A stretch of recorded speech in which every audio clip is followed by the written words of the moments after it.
एक छोटे से गांव में अहमद नाम का एक गरीब लड़का रहता था।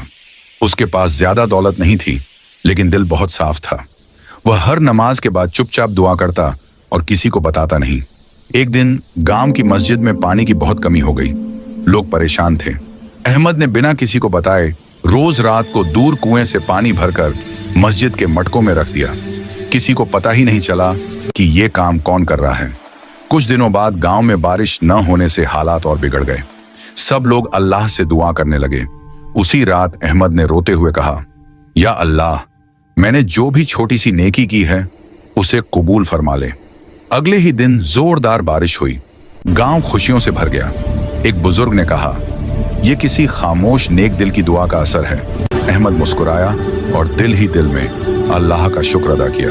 सबक: अल्लाह के यहाँ खामोशी से की गई नेकी भी बहुत बड़ी होती है।